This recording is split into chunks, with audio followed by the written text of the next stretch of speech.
That's a good idea. Oh, we're live. Patriotic observance, right? Yeah. Well, if you want to lose the rest of your audience. Well, it's on YouTube. You could go viral and we could be famous all around the world for. My voice would be considered viral. Well, let me go ahead and get us started on that note. Welcome to the January 26, 2021 special school board meeting. This is an emergency school board meeting with 24 hours notice in order to discuss Windsor High School graduation requirements. It's 5:35 and we are currently broadcasting live on YouTube. We will start off with a roll call. President Ahmad. Here. Vice President Carnation. Here. Trustee Adams. Here. Trustee Heights. Here. Trustee Lopez did send her apologies. She won't be here. And student board member Ava Hammelberg. Here. All right, and then we will next have a flag salute by Trustee Carnation, and I'll let him take it away. All right. I pledge allegiance to the flag of the United States of America and to the republic for which it stands, one nation, under God, indivisible, with liberty and justice for all. Okay, and then do we have any adjustments to the agenda? No adjustments. Next item is public comment. I didn't see any public comment come in for this meeting. Public comment norm. Oh, go ahead. Yeah, I didn't receive any. Okay, great. Public comment usually goes to Jenny Cox. It's jcox@wusd.org. And then she will also read comments on the YouTube if people leave it there. So if you do have a comment, you can put it and we will try to address it during the meeting. And I think that takes us to item 2.1. So I'd like to give you kind of a lead into this, and then I'm going to pass it over to Lisa and Lamar, who've done the legwork. We knew that we were going to have to review kind of what was going on with our seniors based on, the pandemic and the last 4 years of their high school experience. And so we started this discussion prior to winter break. I want to make sure everybody knows that the decision that we made and why it's coming now versus before is because we really wanted to see how first semester grades played into the graduation status for our students. So once grades came out, we then kind of dove in, did an analysis, made sure we engaged our counselors and really had some discussion centered around what we should do based on the data that we were seeing. And so what you see before you and what I'll then pass to Lisa to discuss is kind of the culmination of that conversation. And it has been modified based on feedback. And we think that it's a good approach. As I've said to a couple of you, we tried to take a scalpel to this versus the machete and really pinpoint where the need was versus just making some blanket statement that really didn't apply to all of our students. So Lisa, if you could actually take everybody through really what we did, that was just the lead up. Sure, thanks for that. So yes, a large committee of us got together and really began to analyze the current Windsor High School senior class to determine where they stood with regard to their eligibility in meeting graduation, the current graduation criteria. So what we now know is that there are at least 73 seniors, which is about 19% of the senior class, who are in danger of not graduating under the current requirements. Of those 73, when we look for where they're credit deficient by subject area, the first one that pops up is electives, at least 100 credits total. Integrated, followed by integrated math 2 by at least 95 credits. Then English at about 118 credits, and finally history at about 91 credits. So when we stepped back and looked at the core system and the implications of what made sense for students and what we believe they needed still in terms of graduation requirements and where they're headed after they're finished with their high school career, The recommendations came forth as follows. Number one, we are recommending that we reduce the number of elective credits by 20 from 75 to 55. This also means that it would reduce the total number of credits required for graduation from 220 credits to 200 credits. In math, currently our requirement is for students to complete 2 math courses. That's a state requirement. And in Windsor, through integrated math 2. Our recommendation based on what we know about the current senior class is that it would help a number of students, at least 24 in fact, and more we know, if we were to adjust that requirement to integrated math 1 plus 1 other course. And consumer math is the course that we discussed offering via Odyssey, which is our credit recovery program for students to enroll in during this last semester to make up those 10 credits and meet the requirement should the board approve this plan. And then finally, with regard to English and history, the recommendation is not part of the resolution, but just in terms of how the conversation finished out. The recommendation is to add additional sections of Odyssey so that we can enroll seniors who are currently credit deficient in English and in history in those courses, so to try to help them get finished up. For those who are unable to complete all of those credits by May, we will offer them summer school as we always have in the past. If they finish up by the end of July, it allows them to be counted as part of the class of 2021 cohort if they can get finished up in that time. By reducing the electives, it then gives a little breathing room in kids' schedules to pick up those sections that they might be deficient in math, in English, or in history, and not also have the demand placed on them of getting all 75 elective credits covered by the end of their senior year. So the other piece that is related to this that's important to understand is that all students under our Senate Bill 98 trailer bill language must be enrolled in 240 minutes a day or 5 courses of combined synchronous and asynchronous instruction. So for students who, for example, may not be in danger of graduating, however, they see this option in front of them and think, well, I want to take advantage of that too and drop some electives. They can only if they have met all of their other graduation requirements. So for example, all seniors will still need to continue to be enrolled in English and finish out their Econ Gov course because that's part of their senior year.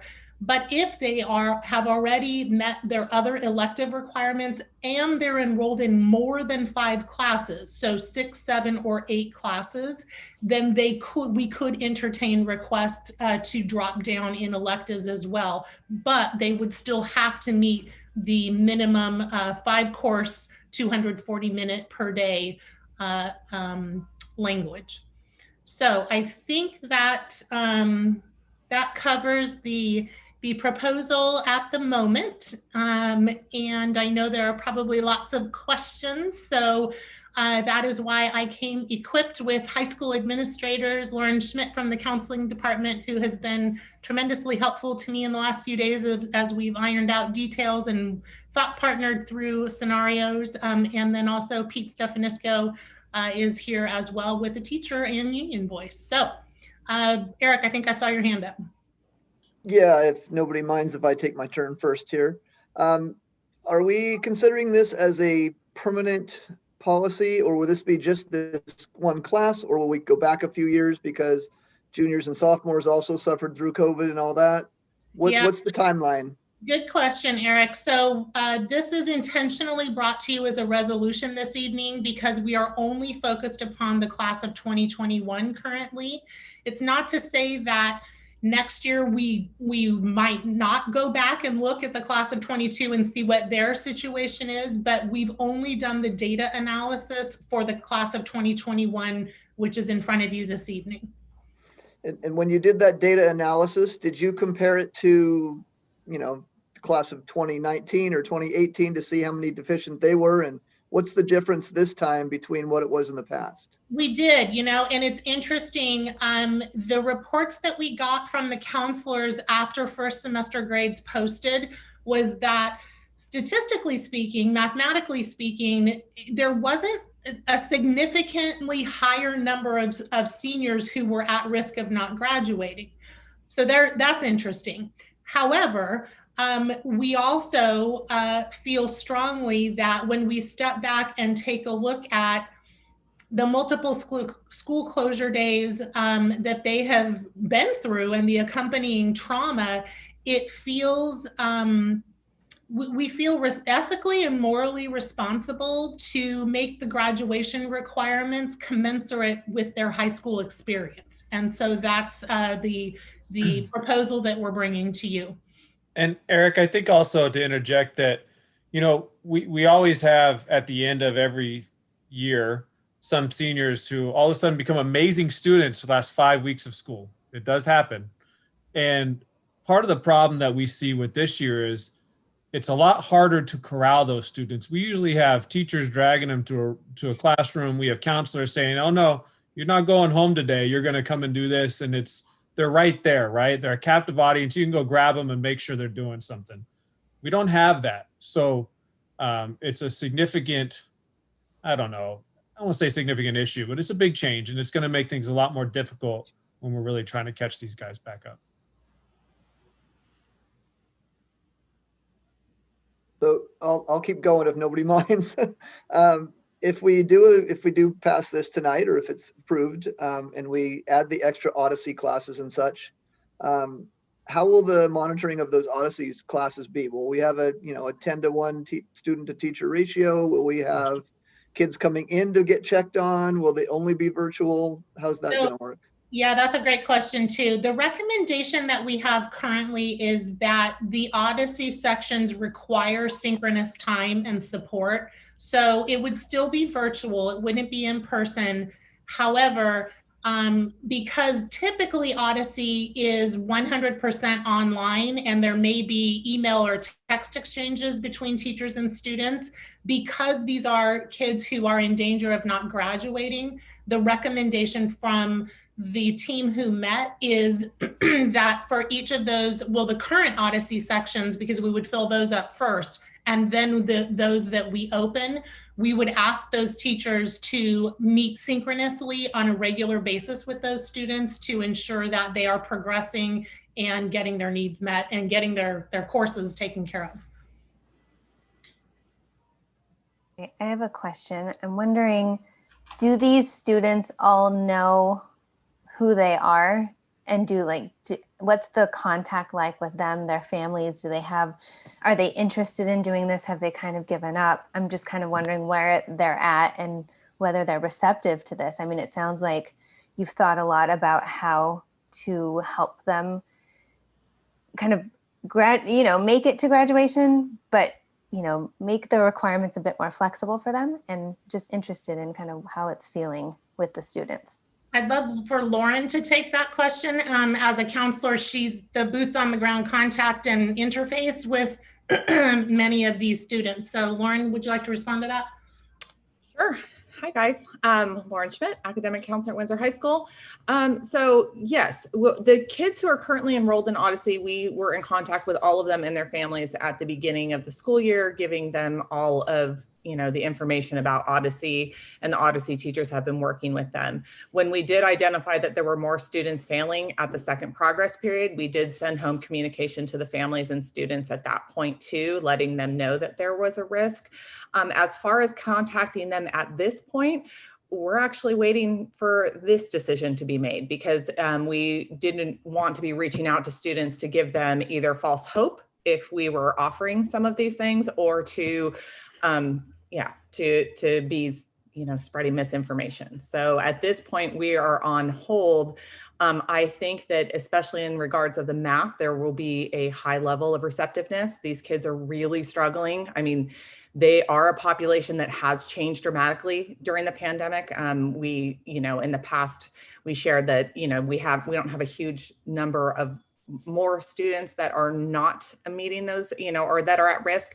However, in the math area, this is a much bigger jump. And that was why we really pushed for that, separating the math and giving them that consumer math.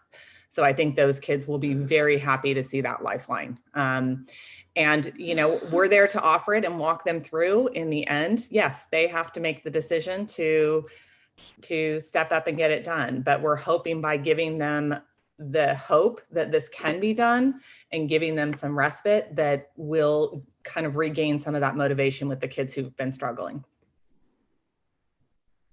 Okay, great. I have a couple more questions, but Eric, do you want to? No, you go ahead. I had my turn. I just thought of something along the way, so I'll go later.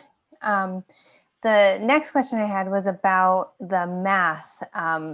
And so are these students who are currently, they've completed Algebra 1, they're in Algebra 2, not doing that, or not algebra, it's integrated math now, right? Okay, sorry. I completed integrated math 1. They are currently in integrated math 2, and either they failed first semester or they did poorly. And so we're very concerned about their ability to not only make up those 5 credits, but also pass the current semester that they are in. Okay, so this would be enrolling them at some point in the near future, hopefully, in like very near future, in consumer math, taking them out of integrated math 2. But they would be responsible for 10 credits, it sounds like. Yes, they would. Hence okay. the reason for the special board meeting with only 24 hours notice, because we need to do this very soon if you all approve it tonight. Okay. Yeah. And then English is kind of similar. They will stay in their English class, but on top of that, they can enroll in Odyssey English Credit Recovery.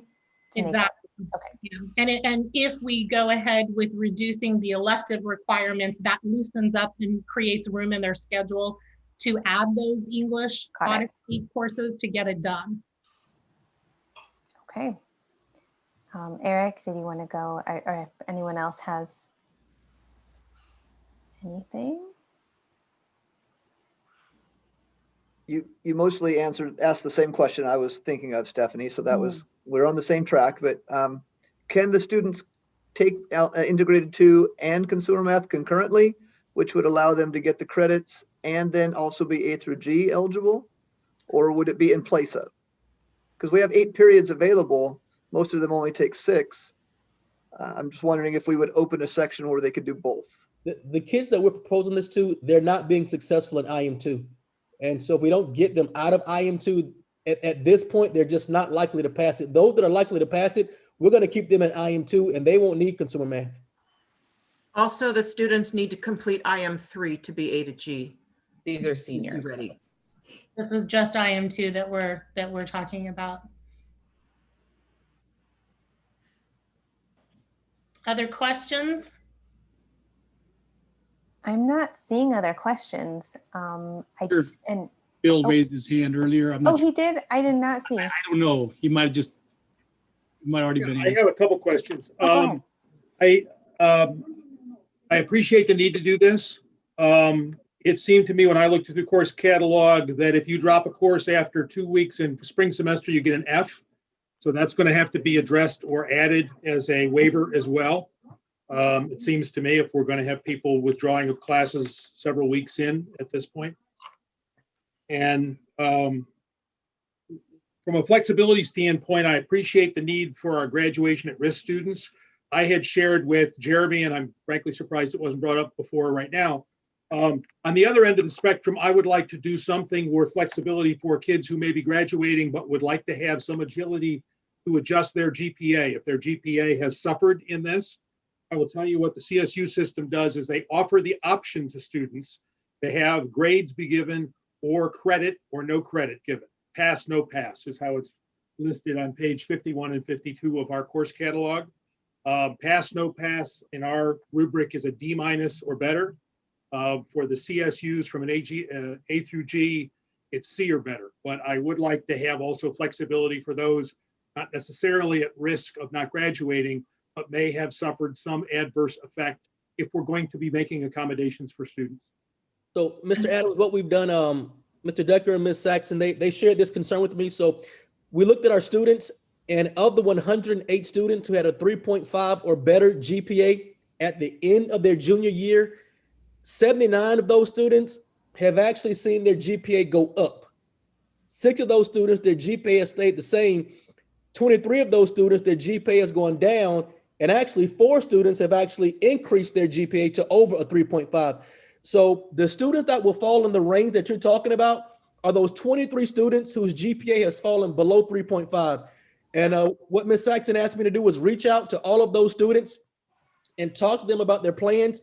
And if they desire to go to CSU, we can definitely do that. We can make that adjustment. So I've reached out to all of those kids, and we're going to do what's best for those kids. I think that's a great suggestion.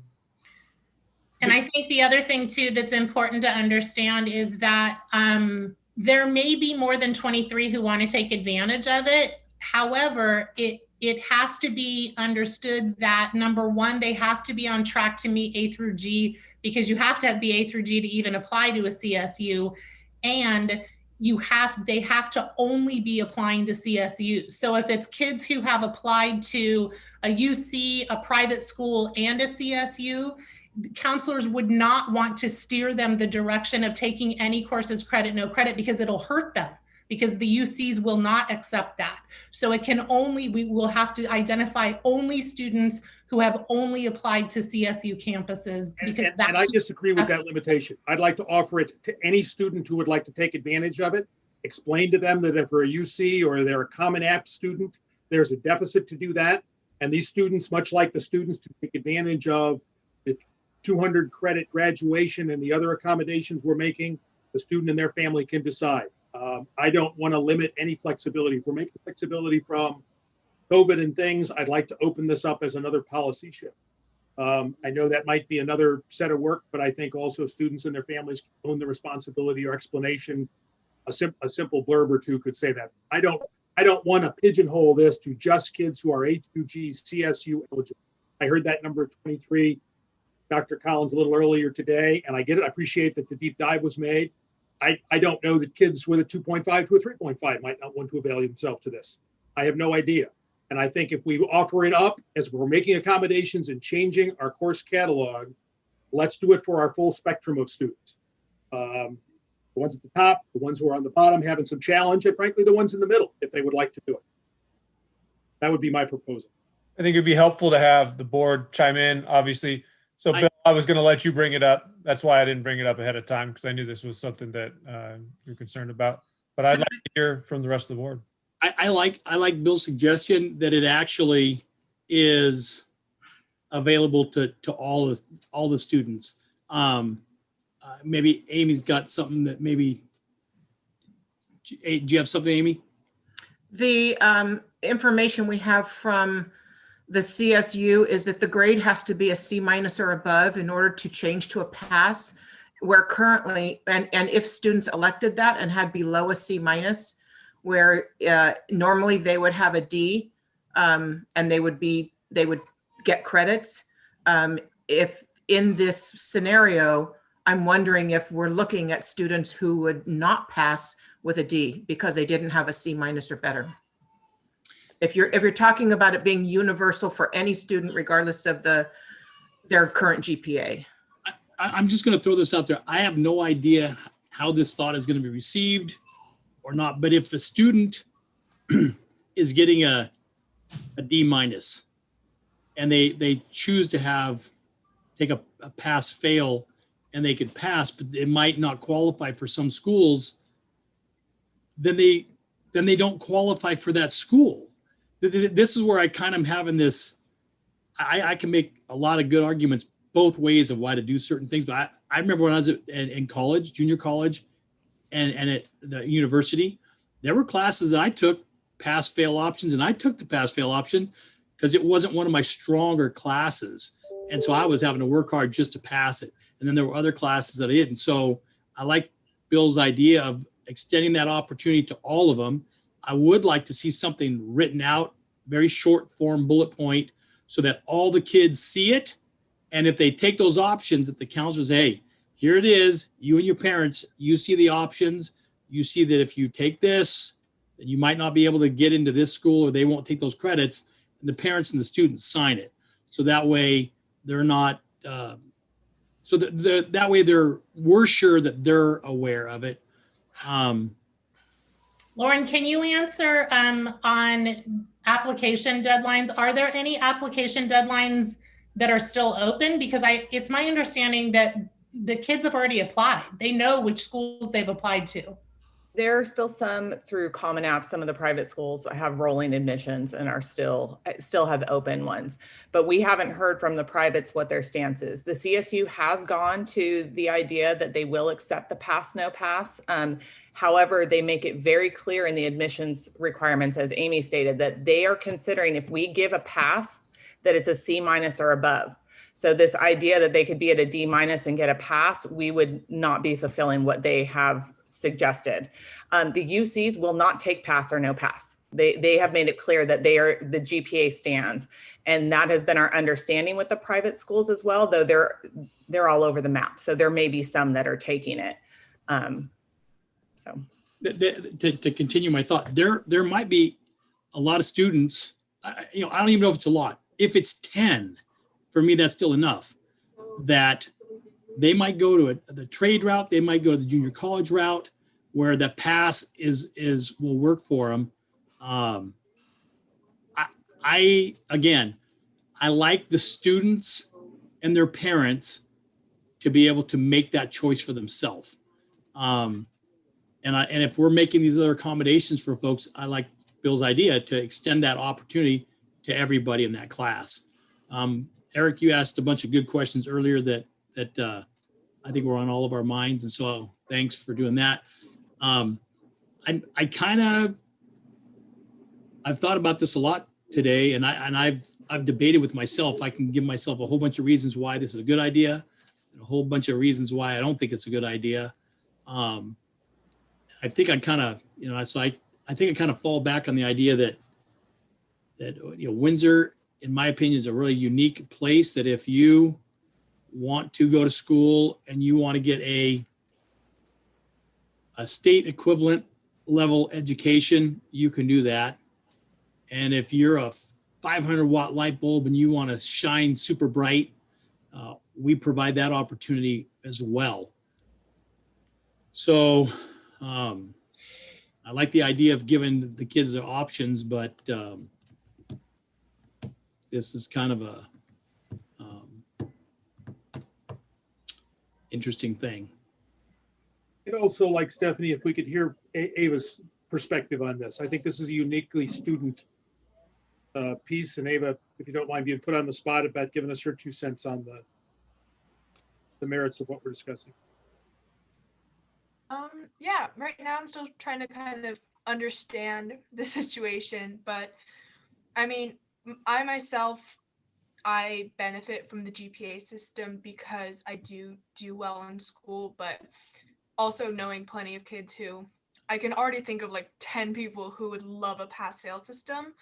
But I'm thinking if that makes you less eligible for colleges if they won't accept the credit. And from what I'm understanding, there's the D- to C- range, that there's a gap there that's missing. So for us, from what I'm understanding, pass would be D- and better, but certain schools it's C- and better.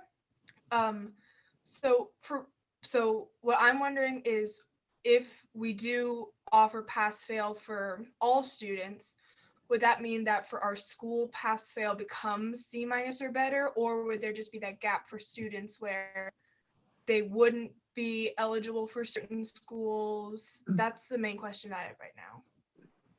Amy? And it looks like Amy can answer. And I actually had the same question. So it's the CSUs are defining the pass as a C- or better. So any student with a D+ or lower would fail. The advantage for the CSU is that a grade that is scored as a pass is not included in the GPA calculation. So if the student normally has a high GPA and is getting a C grade, and that's untypical for them, they can take the course as a pass, pass, no pass. And if they pass the course, then it doesn't count in their GPA. They still maintain their GPA based on their other grades. But in order to earn we typically think the student failed the class and a D- or higher is passing. That's not the definition of this. This would be a C- or better is pass, and a D+ or lower is fail.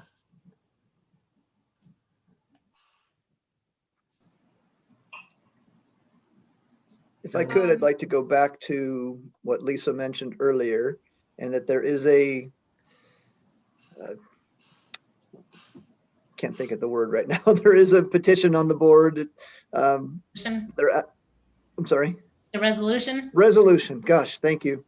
There is a resolution in front of us, and that's not part of what Bill talked about necessarily. That could be something separate, or it could be rolled into this, which would mean we'd have to do a different resolution or amend the one that's being done currently. Are there other, I mean, I've read some, I don't have the documentation in front of me. Are there other districts locally that have done similar things? I know we've had districts that have lowered graduation requirements, but have anybody else in the area or in California in general that you are aware of done this based on COVID grades or, you know, natural disaster grades or whatever we want to call it? Last year for certain, I mean, this was done. This year, I couldn't answer that question. I don't know about my colleagues. They may have, I don't know if any of you guys know, Lauren, Lisa, Lamar, Amy, Grace. I just don't know. I don't know locally. I think originally we heard from the Cal State and UC system that they were expecting letter grades. The page from the CSU system that updates this high school guidance for first-time first-year students was last updated on January 5th, 2021. So this may be a very recent addition. I don't know specifically about that item, but the entire page is about the weighting of pass, no pass grades and to whom it applies. So I think that's a very recent change on behalf of the CSUs. And again, applications were due December 15th for UCs and CSUs. But those grades do have to be validated second semester. Under acceptance letters, yes. Yeah. And then I think Rich, to Bill's point, we've talked a lot about CSUs and UCs, obviously, but I know to Bill's point in our conversation earlier, he wasn't simply focused on the CSU and UC students. It was more just in general. There may be students going to trade school that have a GPA requirement. There could be a number of different circumstances. So I think we've really focused a lot of our attention on CSUs, which we should, because that affects a lot of kids. But I think if we also just think about it as a general concept, probably be helpful for this discussion too. And Bill, I don't want to put words in your mouth, but I wanted to at least share what, we did talk about. So a follow-up question, when does the student get to decide whether they want a pass or fail? That's one. Let me get the other part out before I forget it. And the other is, so if I understand this right, so if we were to say as a board, okay, we're going to do the pass fail system and we're going to set it as a C- as the bottom part of that pass instead of a D-. If a student decided to do that and they got a D+, they would get a fail and they also wouldn't get credit. Whereas if they went with they went with that letter grade, they would get a D+, but they do get the credit. Is that correct? Mm-hmm. Yes. So there is a trade-off that they have to factor in. Is this something where, like, Rich Carnation's a senior and I'm getting my grade in calculus? Let's pick a real subject. I'm getting my calculus grade and it's coming in at a D. I would probably do a backflip and be pretty happy with that personally. But let's say it's a D. Do I get to choose at that point and say, hey, I'd like that to be a pass fail or not? Or do you have to do it before the grades come out? how does that normally work? I don't remember. It's been too long since I've been in college. Or Bill maybe has an answer. Yeah, I can tell you the language that I sent to Stephanie and Jeremy came from the transcripts from my son who just graduated from San Jose State. And it's intended to advantage the student to the maximum extent possible. I'm all right having it be at C- and just say this is not available for below C- grades, and you get to pick at the end, right? So you don't like take a pass, no pass grade or no grade. You say on the back end. I like that option. And are we thinking about this for this semester only, or are we thinking about some kind of retroactive option? I just want to make sure I understand, Bill, what you're thinking. And you're on mute. I'm not sure if he heard. Oh, is he on to something else too? Okay. You know, Stephanie, for me, I would like it to be retroactive. And the reason why, the circumstances have not changed much. So why not make that, if we're going to make the accommodation, make it. But the reason why I'm asking is because there's a lot of times, I know a lot of electricians that when they went into the trade school, if they had done certain amount, if they had passed certain math classes, they didn't have to take them in the trade school. And yet a lot of electricians had to. So I like the idea. I mean, I've got an electrician working for me. He's a graduate of Windsor High School. So I like the opportunity for the student to make the choice. I'm not necessarily fixated on the C- or the D-. I think it kind of depends on the student. If a D-, I mean, look, I have trouble with this because in my mind, a D is kind of still failing. It's just, you just didn't quite fail enough. And in my mind, if I'm getting a D in a subject, I'm going to take that subject again because obviously I wasn't getting it. So that's the other side of the coin that I'm struggling with of lowering in my mind what some things mean. I mean, I'd like certain things to mean something. If I get a D in a class, that means that my comprehension and my achievement in that class was poor. And I want to do better, but sometimes poor is what you're capable of in a certain subject. And sometimes excellent is what you're capable of. For me, it's more of what is the person's capacity, and only that person and the parent really kind of knows what that is. Oh, and the teachers know too. But so I'm maybe conflating different problems, but I'd like the student to be able to have the option to pick pass or fail. I'm okay with it. If you get a D-, if that's passing, so you can get credit, that's okay. Right now, if you get a D-, Jeremy, if you get D-, you get the credits, correct? Yes, correct. Okay, so Great. What's that? If it's graded, yes. If it's graded. Yeah. So if the board chose to say, hey, if you get a D-, you still get your credits, you're still passing. You know, I mean, we could choose that, could we not? I mean, that's already, yes, that's in policy now.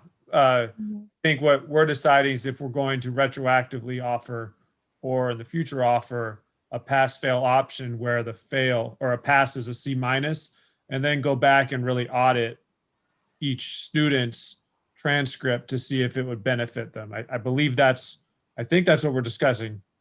And I think Lisa has a comment. I actually have a question. So my clarifying question is to that interest, when you say retroactive to when? And the reason I asked the question is because I want to just remind the board that in the spring, so when this class was at the end of their junior year last year and we were in the shelter in place, remember we had a hold harmless in place. So students could only improve their grades. They could not lose ground on their grades compared to the term that we left off with just prior to the shelter in place. So nobody suffered. And in fact, they could get helped for the spring term of their junior year. So that's why I'm asking when you say retroactive to when, just for my own clarification as well. And I raised it, my thought was fall semester and spring semester of 2021. So just their senior year. This year, Mhm. since Well, August. or their junior year. If Ava has, I mean, this would not just be seniors. Oh, I think if we Sorry. have people affected by COVID, anyway, Okay. that's, I guess, a broader conversation, but not going until back to school, last school year. Okay. And perhaps this is a topic for another meeting. If we're going to bog down and I support the resolution as done. I just didn't know how rapidly, if we were going to make a pivot or put this out. My thought was that we bundle these concepts together. Mhm. If it's concept of adding some credit, no credit pass, no pass option needs some more study, I'm all right with that. I just thought since we're going to go out with amendments to what our course catalog said, we consider doing them all in one fell swoop. now, just for my own edification, Amy or Lisa, well, I'm not sure who would know this. So the students that, if they chose the pass-fail option, if we went that way, they've already made the application to the schools that only want a pass to be a C- or better, correct? You got it. Okay, so it's really kind of a moot issue then for because they've already made those applications. Those students would already know that they can or can't do that. So this would be for primarily, it'd be available to everybody, but primarily the people who would take that option possibly are folks who are not necessarily going that route. Because if they were, they would have already made those applications and that door is already shut. Is that right? Well, no, actually, Rich, it's the students who did apply to the CSU who we would want to offer this to. I think, Rich, I know what you're trying to get at. There's 23 students who could still benefit from this if we were to engage those 23 students, and it could help their application to a CSU. Uh-huh. But I think the greater it's a kind of a... Well, it's 23 seniors. Correct, 23 seniors. There could be juniors that are struggling in a class, and then next year they do really well, and they don't have an anchor, one or two classes that are anchoring them under, that they chose That's a true. pass option versus a letter grade. Am I understanding that? Is that? I think that's Yeah. true. Yes. And the 23, it was only those who started with a 3.5 or above, right? We weren't looking at 3.0 to 3.5. Okay. And then I know Amy has had her hand up. Pete has had his hand up. Pete hasn't spoken yet, so maybe he goes first. Well, Amy had her hand up first. So you can Okay. look at Amy. You might address what I would say. I just want to add a little bit of knowledge to this conversation, and I know that this may not be something you act on tonight. We record over 10,000 grades per semester for students. So the scope of changing grades that both have to be recorded in grade history and then on the transcript is monumental.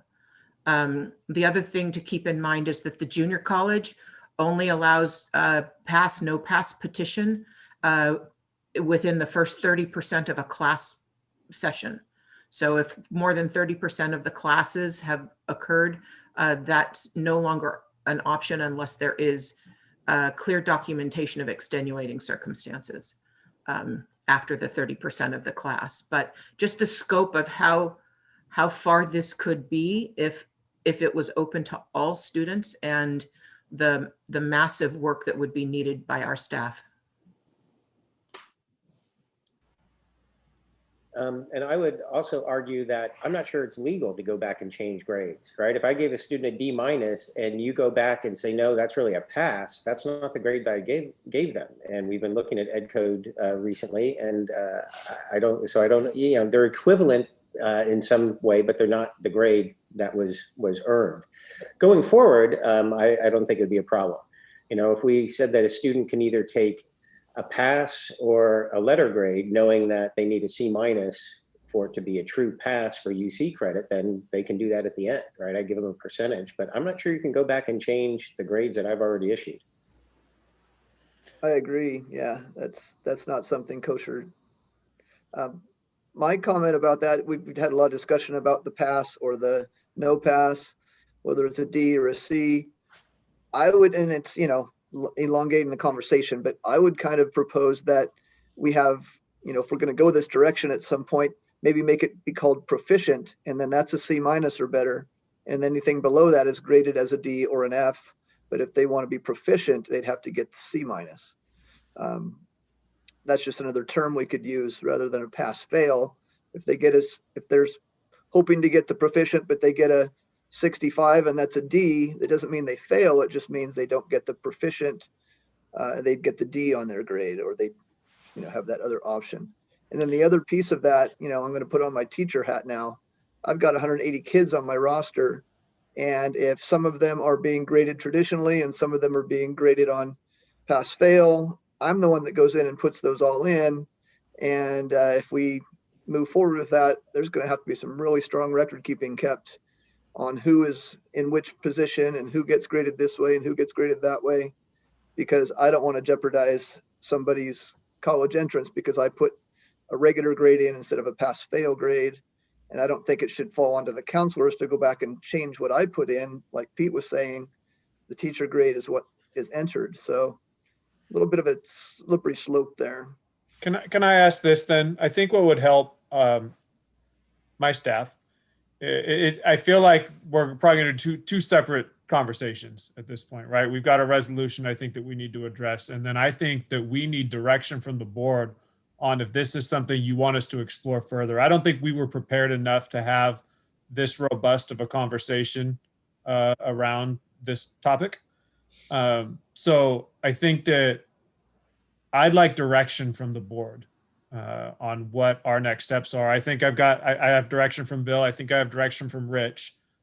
But I don't know if the direction from Eric, Stephanie, and Malinali is obviously not here, is to move forward with this concept and bring it back for discussion at a future meeting or not. I'd like to know. Yeah, well, I can go. I mean, we have 2 board members who are interested in exploring this, so I would definitely say that we should continue the conversation. I mean, looking at and then the other point I want to raise is looking at the handbook, it does say classes can be taken pass fail and that a D or higher is a pass. This is Windsor High School's handbook. So I think at a certain point, we either need, if it doesn't say, and it's not defined, which, like, if you're a lawyer and you look at it, you're like, okay, pass fail is not defined. It doesn't say that there's no retroactive changes allowed. I mean, per the handbook, there's a lot of gray area to work with to give flexibility to students with the language that you have right now. So I think that there should be a conversation about just tightening this up and figuring out, like, I don't know from reading the handbook how this is available to students now. Like, what is the practice now if a student wanted to take a class pass, not pass? Who would they go to? How long would they have? So I think that we bring this back for a future discussion, and we actually have this really clearly articulated and laid out so that it's clear to the board. I apologize. I don't think that I was prepared for as wide a discussion as we're having, nor did I ask my staff to be this prepared. So I think it'd be helpful if you allowed us to bring it back, and I think there's an interest in bringing it back, kind of from what I heard just now from Stephanie. But Jeremy, Bill's made a comment in the past at some of our board meetings, we need to have more time to do this very thing that we're doing right now. We're discussing stuff. We do it in front of the public, and it's in these discussions that other questions and other little things that people don't think of, or the tangential relationship to those things, how it could affect something else. This is how that happens. And Okay. so I like it. I like the fact that we're having this discussion, and you've got a whole bunch of different people. I mean, one of the thoughts I was thinking of is, how deep did we get into talking to the teachers and say, hey, what's your thinking and what's your feelings on it? And I realize we've got to that point, but I like the discussion that we're having right now, and I like ferreting out the different angles and the different thoughts. I mean, Pete's comment about how I don't think we can go back and change grades. Well, I understand that we're not changing the grade. That student still got an A, B, C, D, or an F. The question is, according to our handbook, the student right now, sounds like, can pick, whether they want to pass or a fail. So they might be able to convert that grade according to our policy right now to a pass or a fail. I don't know that. So that's why I think we've made a lot of good discussion points. I think you guys could go back now after hearing a lot of different things, and you guys can brainstorm more together yourselves as well and bring more back to us. So I don't think this is where anybody's put on the spot. This is good conversation about something that is a reality now, and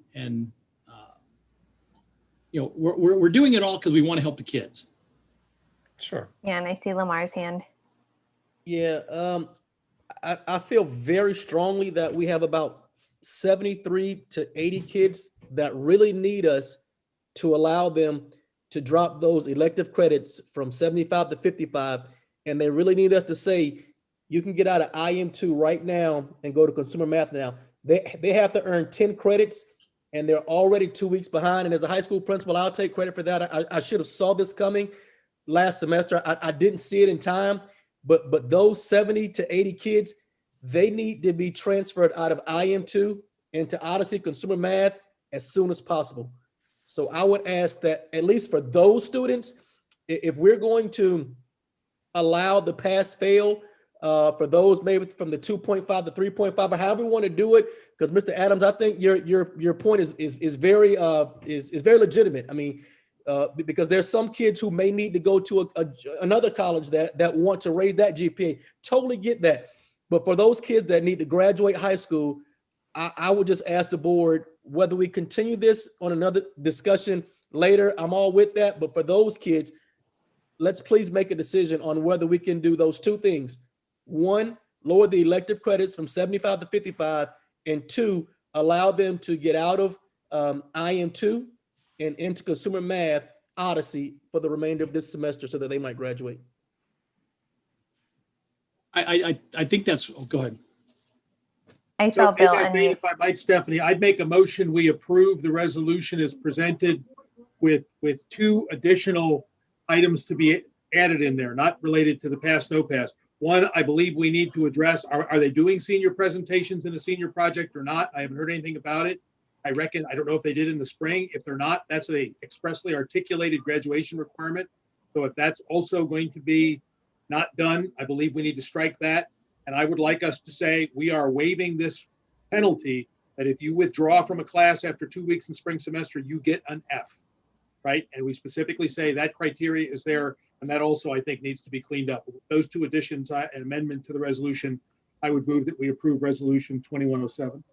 I second the motion with those amendments. Point of clarification. So I omitted intentionally the language that addresses the senior project because senior projects are being handled within the cores. They're being modified, but we're not waiving it. And so I kept it silent on that because the board policy is correct as is.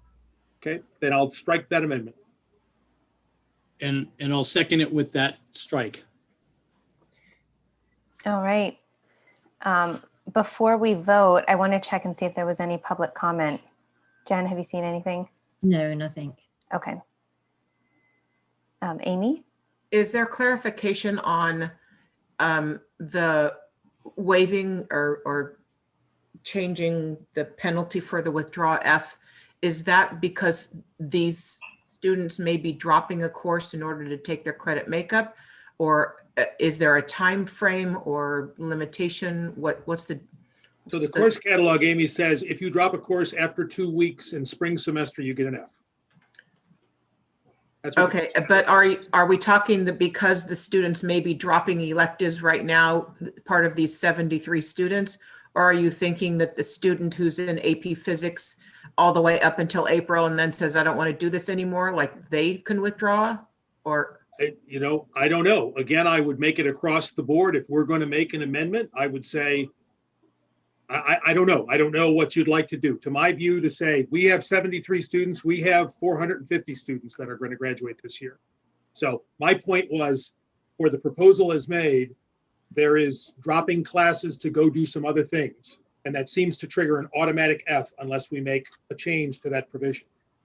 So it seems like we would need to. I am interested in having course catalog adjustments being made equitably and flexibly across to reflect the entire, starting with our senior class. How you all want to do that, I just think it needs to be addressed. I don't know if you want to, we propose we curtail it just to these credit deficient students that would be targeted or not, but I think we make it so it's everybody. I don't. Yeah, so it's on, if I could chime in really quickly, it's on page 50 of the course catalog. It's dropping a course section. Second bullet point, spring semester, classes dropped after the second week. So this is the provision that Bill was saying where the failing grade applies. Could we change that from second week? I think all we have to do is change second week to Whatever week we sixth week, seventh week. So maybe we amend with the discretion, giving staff the discretion to put in the week that is appropriate to conform with this discussion, but it would apply to all students, you know, because we'd be changing that week and we could say for 2021, right? You're And right. that second week, oh, go ahead. Would that reflect your concern, Amy, you think? Does not have it be so open-ended? Yes, I think if we had something that we could then publish to the students and the families that, you know, here's the date by which you need to drop a spring semester class, whether it's these students who are dropping electives or something to take Odyssey, or whether it's a student who simply, you know, is now reconsidering taking a class for spring, but I don't want to leave it open-ended for the entire semester. I support that suggestion, Stephanie. That was good. Thank you. Yeah, I would recommend that Dr. Collins does one of his videos, or there's a big bold newsletter that goes out to every student at the secondary high school that says from today you have 10 school days, and then put that new date in there. If any change made after that is not going to be counted, but anything in that 10-day window works for you, something to that effect. Just for discussion purposes, you know, a lot of schools do things differently. I've gone to colleges where you could drop the class up until you made the last payment. I've had colleges where they said that you could drop the class the day of the final, provided that you had made all your payments for your class. So I think that we can kind of, you know, there's a lot of precedent out there at a lot of different universities to kind of do different things. I do want to be aware of the staff and how much extra work this could create by kids kind of willy-nilly doing things. But I remember taking some classes it was only 2 weeks and you had to decide. And a lot of people dropped it, whereas if they would have stayed a little bit longer, they start to get it a little bit more. 2 weeks isn't necessarily always enough time. So I think we want to encourage the kids to give it as much of a shot to get the subject matter as they can, but 2 weeks isn't enough. I'm more leaning towards letting the kids have a longer shot at being able to drop the class without a penalty. So I agree with Rich in the sense that in our handbook, I'm just reading the handbook, but our policy is to allow kids to drop, our students to drop until the 6th week in the fall semester. But in the spring semester, we only give them until the 2nd week. Is that something we might just want to consider adjusting going forward, make it 6 weeks for both? I think that fits. We're in week 4 right now, so that probably gives us enough time. Is that something we could consider doing just going forward? That's a good suggestion. If So I can add, oh, sorry, Amy, please. yeah. Almost all of the courses we offer are year-long courses. The student knows in the fall, you know, by the first semester what they're up against and how difficult the course is. So unlike a college, the course very few of our courses start over. Health, we have the health class and a couple of other semester length classes. But so I know that universities have, you know, policies that allow you to drop after a certain length of time each semester, but we offer mostly year-long classes. So the rigor in the 2nd semester is a continuation of the 1st semester. But I think for these purposes right now, I think that if we could focus on it, let's make it the 6th week. I think it's a clean message, Stephanie. Okay, the 6th week okay. For both. We'll just do 6 week. We won't think about this year, like saying for 2021. And if we do it for 6 weeks, that does give us 2 weeks from now for the word to get out and everybody still to be able to make those adjustments that Dr. Collins was talking about, those 73 students that are on our mind right now. And that's at the senior level. There may be students at other grade levels too that might need to have some, adjustments made. I don't know. There also may be some meetings that need to take place with counselors, because I'm sure some people are going to be confused. So I hope 2 weeks is going to be enough time.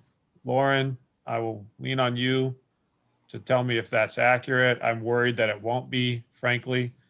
Quick suggestion, if the semester is generally 18 weeks, why not do 9 weeks and do halfway through? That'll give you a little bit more time. And I remember my colleges doing that at some point. They give you kind of halfway through the semester. Pete, actually, it was right after the midterms. Now that's a good point. Right after midterms, you had a week after your midterm to decide whether you were going to stay or not. And so I kind of like that idea. Yeah, because it gives you a grade for the first 6 weeks and then a couple more weeks to decide, and would fit our schedule now, would give us, a couple extra weeks to make sure students are informed. Just a thought. Okay, that sounds good. I mean, my amendment was, I think, to give discretion to staff to pick a date that works. And I think I had consensus on that from other board members. So I think we just leave it at that, and then you figure out what's going to work. Go ahead, Lisa. So I just want to make sure I'm clear, because I'm the one putting this into the resolution. So the amendment to the resolution will include that with regard to dropping a course, any classes dropped after the 9th week of the spring semester will result in a failing grade for the semester. No, that is probably what will happen, but I think the amendment is that the board gives district staff discretion to amend the course catalog to extend the second semester drop deadline to a later date for 2020. Without penalty to the Can we be student. that big, Stephanie, or do we have to be more definitive? No, we can fill that in. We can give discretion, because then you can make sure that it works for you. So we give you discretion to choose a new, and whatever language makes the most sense. What's the language used? Let me just. The one that Pete used. Okay, thank you. That helps, because that's what I was not hearing. So I'm glad that you clarified. So, Lisa, just for me, if not for everybody else, could you restate the updated amendment or the updated notice that we're voting on now, the resolution with Bill's changes? All of it or just the one? Just read the whole thing, please. The whole resolution? Well, what are we voting on? Okay, so the nuts and bolts of what you're voting on is 3 things is what I heard. Number 1, that students will complete 2 math courses, one of which will be integrated math 1 and the other consumer math. So basically you're saying you don't have to go all the way through integrated math 2 now. The second is that we will reduce the elective course requirements from 75 to 55, so 20 fewer elective requirements, which also means that the overall graduation credit requirement will drop from 220 to 200, okay? And then the third thing I heard, and sorry, I'm kind of making this up as I go along because I'm paraphrasing what I just heard Stephanie say, is that it's providing discretion to Windsor High School admin to amend the course catalog regarding dropping a course for the spring semester drop date to something that is more lenient than currently is stated.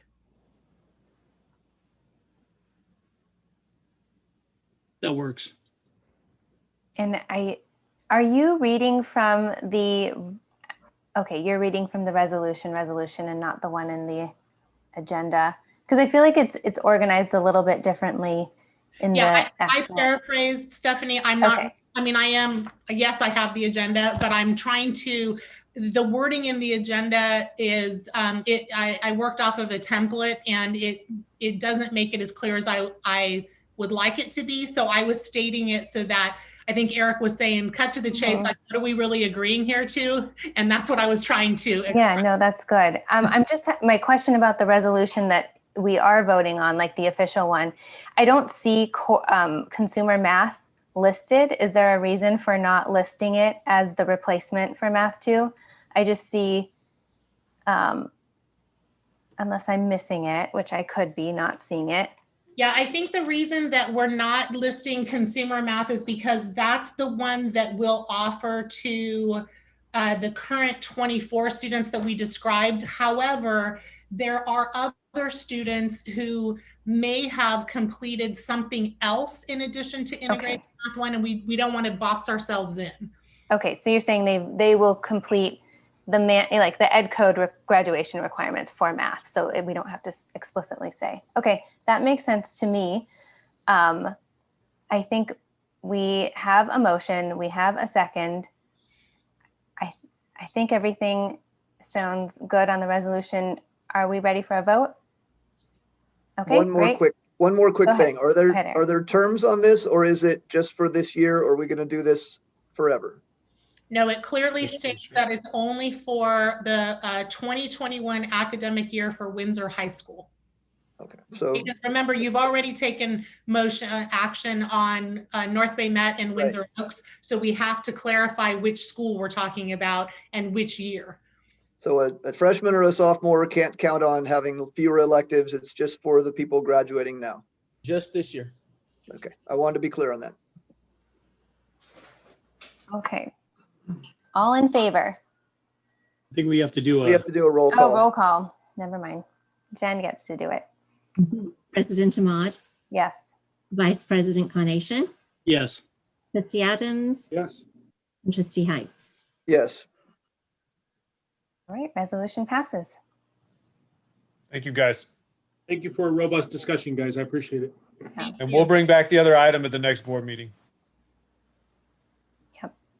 All right, and then I think I need a motion to adjourn. No, I'll we want to motion- stay. I'll motion to adjourn. That's fine. I've had lots of Zooming today. Okay, I'll second? All right, all in favor? Aye. Aye. All right, meeting's over. Thank you so much for joining us.